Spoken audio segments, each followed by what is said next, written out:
En principio, vamos a algo que lo vamos a extender después en el curso también, que es decir que la perspectiva no es algo concreto, no es algo palpable de la realidad, sino que es un sistema de interpretación de la realidad, vamos a decirlo, ¿no? Es una manera en la que nosotros podemos generar una ilusión de profundidad en un plano bidimensional, ¿sí? Tiene que ver principalmente con eso en cuanto a el uso de la perspectiva. Es como nosotros podemos representar un espacio tridimensional generando una ilusión en un plano, ¿no? Porque el plano, dibujemos lo que dibujemos, pintemos lo que pintemos, va a permanecer plano. Entonces, todo lo que nosotros hacemos es generar una ilusión a través de la perspectiva, ¿sí? Entonces, vamos a remontarnos, ¿sí? Primero, bien atrás, en estos primeros acercamientos figurativos y artísticos de la humanidad, tenemos principalmente estas representaciones rituales, ¿no? Que tenían que ver con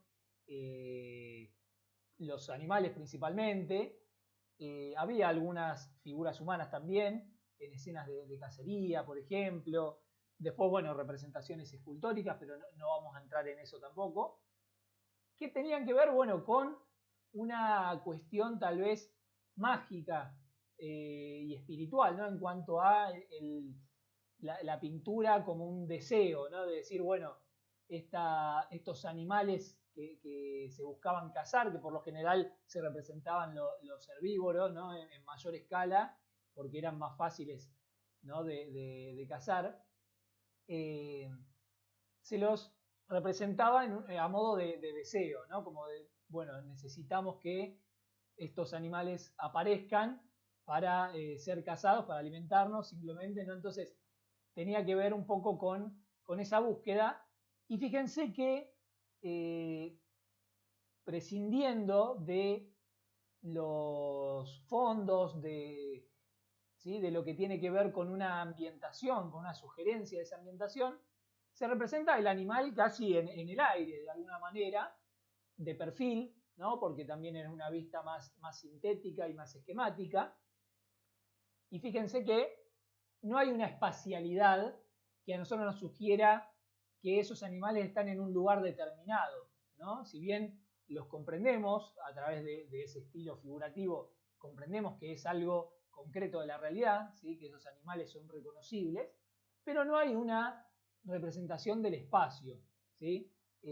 Por una cuestión de que todo lo que hacía a la espacialidad, a la vegetación, a los árboles, al paisaje, eso eran cosas inamovibles, si se quiere, ¿no? Eran cosas que ya iban a estar ahí, entonces no hacía falta proyectarlas en una imagen como una suerte de deseo de que eso aparezca, porque eso ya estaba ahí. En cambio, las cuestiones variables, ¿sí? Como son la aparición de los animales, ¿no?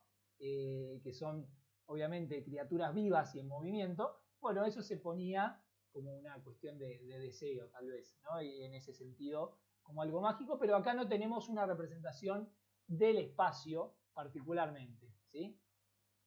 Van a ver que a lo largo de la clase vamos a ir hablando de la perspectiva, no solo como la representación del espacio, de los puntos de fuga, de la lejanía, la cercanía, sino también con las vistas a través de las cuales se representan a las figuras, ¿sí? No solamente lo que tiene que ver con el fondo, que uno por ahí lo primero que piensa cuando le hablan de perspectiva es en los fondos, ¿no? En el entorno, no tanto en la figura, pero van a ver que en realidad lo que tiene que ver con esa ilusión de la profundidad y de lo tridimensional en el plano bidimensional, toca todo lo que aparece en la imagen, ¿sí? La figura, no por ser figura, está exenta de esas leyes, vamos a decirle, o esas cuestiones que tienen que ver con la perspectiva, sino que todo lo contrario, ¿no? Entonces vamos a ir haciendo hincapié en cómo se representó también a esas figuras,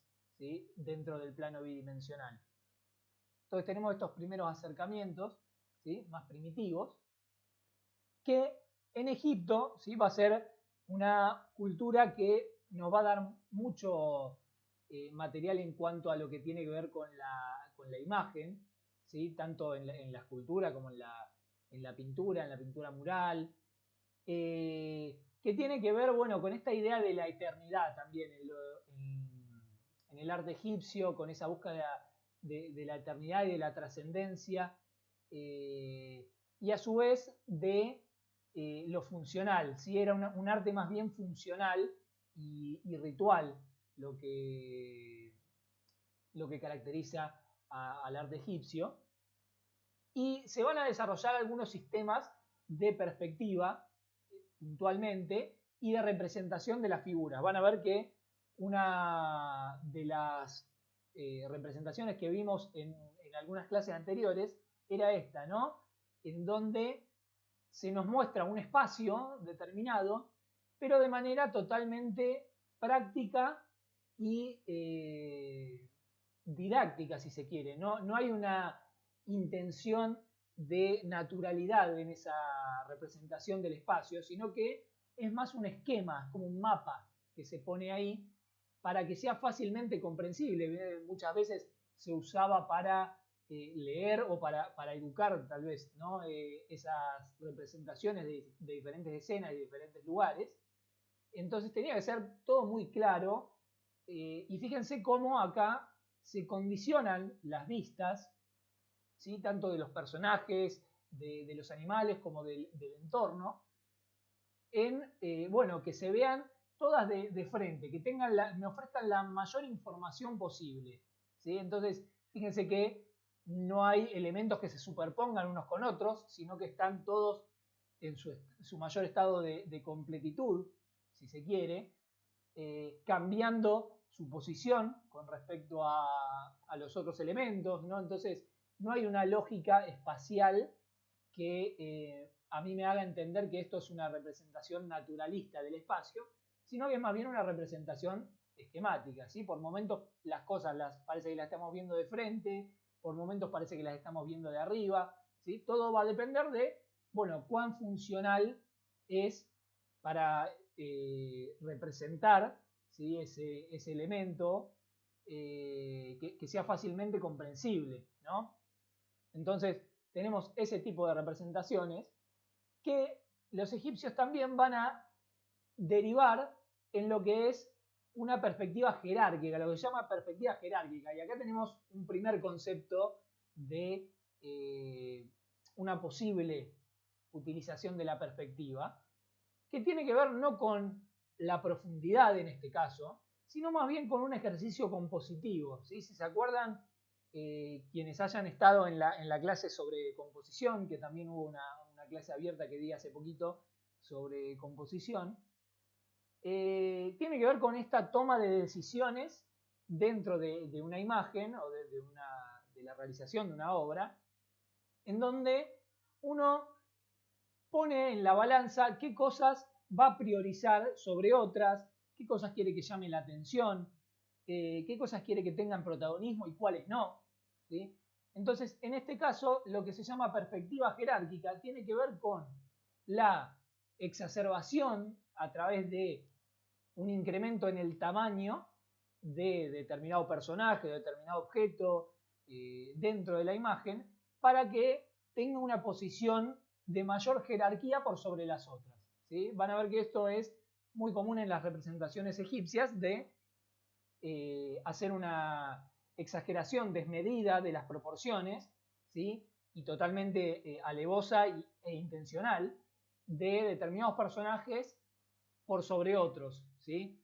Esto quiere decir que muchas veces se cree que es solamente para las personalidades de mayor rango dentro de la sociedad o de las deidades, y no necesariamente es siempre así. A veces sí, pero otras veces tiene que ver con la escena, con la historia que se está contando, con lo que se está relatando, y cuáles son esos personajes que tienen una mayor incidencia, un mayor grado de protagonismo en esa escena, a los que se los exacerba en tamaño, ¿sí? Entonces fíjense cómo se representan a las figuras en Egipto, ¿no? Mayormente de perfil, con el torso de frente, ¿sí? El ojo de frente también. Entonces se representan las vistas que nos otorgan la mayor cantidad de información sobre eso que se está mostrando, ¿sí? El ojo, ¿cómo se ve más completo? ¿De perfil o de frente? En ese caso, de frente. Entonces, el ojo se lo representa de frente, ¿sí? El pie, ¿de qué manera se representa en su estado más completo el pie? ¿Cuando lo vemos de frente o cuando lo vemos de perfil? ¿Sí? Entonces, son ese tipo de cosas las que se toman en cuenta en el arte egipcio a la hora de representar la perspectiva, ¿sí? Como decíamos, tanto en el espacio como en las figuras particularmente, ¿sí? Acá tenemos de nuevo, ¿sí? Fíjense lo que tiene que ver también con lo simbólico, pero como también a las deidades, fíjense en este caso, se las representa en un tamaño menor, ¿sí? Entonces, no es que siempre va a haber una cuestión de rango o de una cuestión espiritual que nos diga, bueno, qué figura va a ser la que tiene mayor tamaño, sino que es una cuestión de funcionalidad dentro de un relato, ¿sí? Y en Grecia lo que vamos a ver, ¿sí? Obviamente todo esto que estamos viendo, vamos dando a veces pasos más grandes, ¿sí? De los que deberíamos dar. Pero la idea es ir tratando de seguir un hilo, ¿sí? Entonces vamos a ir a Grecia, en donde vamos a pasar de un periodo más primitivo en cuanto a las representaciones artísticas y artesanales a un periodo cúlmine en lo que tiene que ver con la Grecia antigua, ¿no? Que es el helenismo, en donde ya va a haber un estudio y una comprensión de la imagen y de la técnica súper elevada, en donde las representaciones van a ser mucho más fieles, ¿no? A lo que más se asocia es a la escultura, ¿no? De lo que tiene que ver con la Grecia clásica, a la arquitectura y a la escultura particularmente, es donde uno más reconoce ese arte griego, que, bueno, sobre todo en la arquitectura nos llega, ¿no? Ese material originario de Grecia, pero en lo que tiene que ver con la escultura, mayormente nos llega a través de los estudios que hicieron los romanos, ¿no? A partir de ese arte griego que ellos tanto han admirado y estudiado. Entonces, pero se desconoce muchas veces la parte que tiene que ver con la representación pictórica o con la imagen bidimensional, ¿sí? En donde, por ejemplo, vemos estas cuestiones, ¿sí? Fíjense cómo ya, si bien acá hay una representación bastante esquemática, ¿sí? Y que tiene que ver con una espacialidad múltiple, ¿no? Porque se representan como muchos espacios al mismo tiempo. Entonces, fíjense cómo acá empezamos a ver una insinuación de la superposición. Ya las vistas, si bien nos muestran bastante cantidad de la información, lo que ocurre también es que se empieza a mostrar de una manera más conectada, ¿no? La vista de eso que se está mostrando. Entonces, todo está visto de frente en este caso, pareciera, ¿no? Entonces, ya no es como veíamos recién en las representaciones egipcias, en donde se mostraba a cada cosa desde su punto máximo de información, sino que acá tiene más una coherencia, ¿sí? Entonces podemos intuir qué cosas están por delante, qué cosas están por detrás, ¿sí? Hay una superposición de elementos que a nosotros nos permite tener una mayor comprensión de la espacialidad, ¿sí?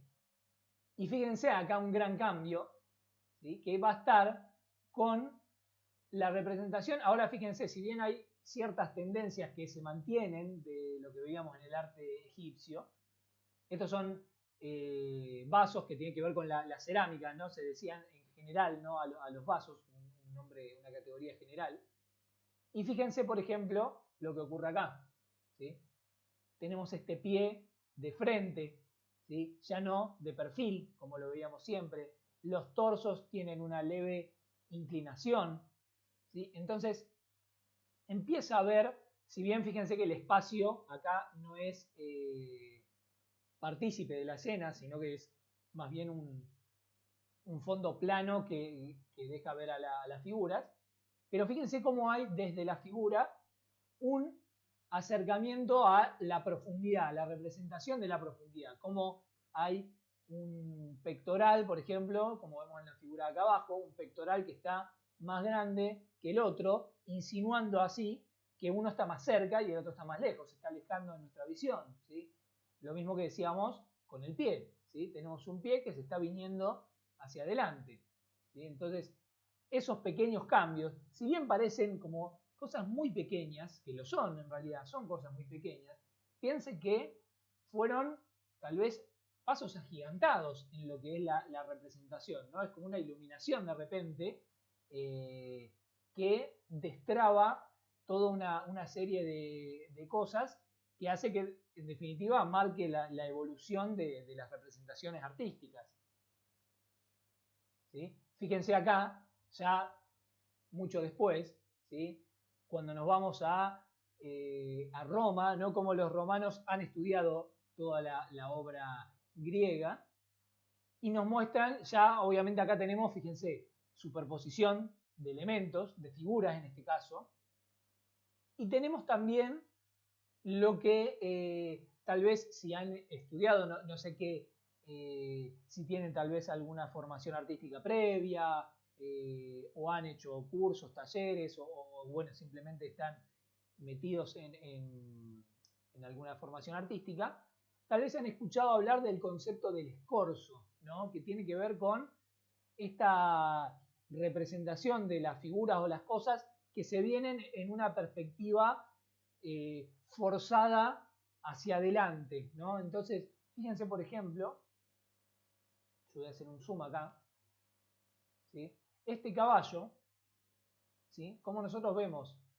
la parte de atrás y la parte de adelante que se va en profundidad, ¿sí? Pero está en una posición sumamente distorsionada, ¿no? Porque se nos está viniendo bien para adelante, entonces tenemos que hacer forzar, si se quiere, la representación para que se entienda esa imagen, para que sea comprensible, ¿sí? Entonces, acá tenemos, fíjense ya en qué época, ¿sí? Estamos en todavía 80 antes de Cristo, en donde vemos ya esas representaciones mucho más forzadas de la perspectiva, ¿sí? Mucho más complejas, ¿sí? Esto si bien es una copia romana en base a una pintura griega, helenística, ¿sí? Fíjense como les decía, ¿no? Que en esa etapa helenística, en el helenismo griego, ya había una comprensión de la forma mucho más natural, mucho más cercana a lo natural.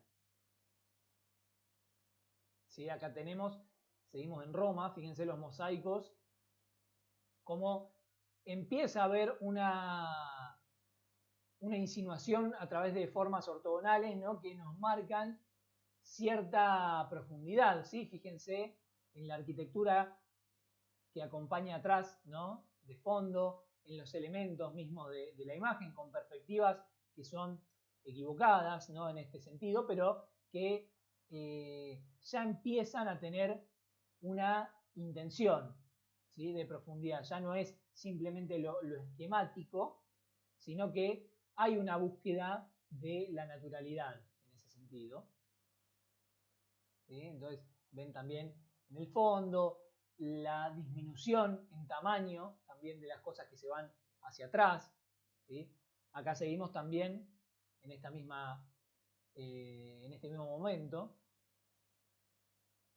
¿sí? Tenemos también, esto también va a ser muy común siempre que ustedes vean cualquier cosa que tenga que ver con la historia, ¿sí?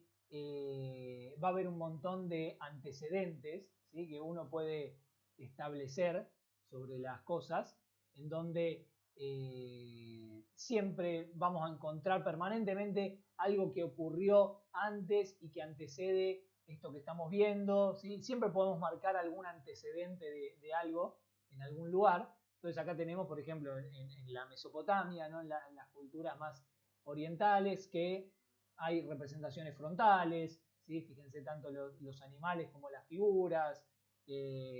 Entonces, nada, es muy difícil hablar desde la seguridad 100%, decir, bueno, este fue el origen de tal cosa, ¿no? De la perspectiva, de la frontalidad, de el color, lo que sea, ¿no? Siempre hay un antecedente al que podemos remontarnos de alguna manera. Y en Roma, bueno, siguiendo, también tenemos dentro de lo que tiene que ver con la perspectiva, ¿no? Porque también tenemos el gran aporte del arte romano que tiene que ver con la representación de la figura humana, con los bustos, con las máscaras mortuorias, ¿no? Hay un montón de cosas, pero que nos vamos a centrar, por ejemplo, en algunas cosas como los bajorrelieves, en este caso que rompen con ciertas cuestiones que se venían dando en Grecia, que por ejemplo era la isocefalia, ¿no? La isocefalia era esto de representar a las figuras a la misma altura, que todas las cabezas de los personajes estén a la misma altura, ¿sí? Bajo una horizontal. ¿Sí? Entonces, por ejemplo, acá tenemos alguna representación en donde eso se rompe y empezamos a dotar de cierta jerarquía y cierta dinámica a las figuras, ¿sí? A través de su posicionamiento en la escena, ¿sí? Y lo cual nos permite una mayor libertad a la hora de componer, ¿sí? Que no se rija tanto por algo más estático, ¿sí? Como es el tema de la isocefalia en ese caso, ¿sí? Que condiciona a representar a los personajes a la misma altura. Y fíjense acá también cómo aparecen distintos elementos que sugieren también una profundidad, ¿sí? Si bien están en relieve, están realmente, concretamente saliendo del plano, ¿sí? Tenemos también ahí un juego con la espacialidad, ¿sí? Dentro de la escena, ¿sí? Pero fíjense que las cabezas también van variando, ¿sí? La altura de los personajes va variando. Acá tenemos, ¿sí? una representación más completa, ¿no? Del arco de Tito en Roma. Y también en Roma, bueno, tenemos la columna trajana, ¿sí? O la columna de Trajano, que relata, ¿no? los triunfos y las batallas del emperador Trajano, que es súper interesante de analizar, ¿no? Es una representación, un bajo relieve espiralado, ¿sí? Que va creciendo y se va ascendiendo, digamos, en donde se van relatando todas esas escenas, que si bien representan las victorias, ¿no? del emperador, se representan al enemigo con respeto, ¿no? También no hay una representación de poderío en ese sentido, ¿no? Pero fíjense el espacio, ¿no? Cómo se juega con ciertas cuestiones, nuevamente a través de líneas ortogonales y diagonales que nos sugieren alguna cuestión que tiene que ver con el espacio. También multidimensional en este caso, ¿no? Porque son varias escenas transcurriendo al mismo tiempo, ¿sí? A mí me gusta hablar de este tipo de representaciones como antecedentes, si se quiere, de la historieta o de la narración gráfica de un arte secuencial, ¿no? Porque de alguna manera nos están hablando de una secuencia, de algo que está transcurriendo, ¿sí? Continuamente. Entonces es como si fuesen una especie de viñetas, tal vez, ¿no? Esto que observamos acá. Nada, son interpretaciones y esto que les decía, ¿no? De que siempre podemos encontrar un antecedente, aunque sea pequeño, ¿no? De algo. Pero bueno, me parece, yo siempre la pongo como un antecedente de las historietas.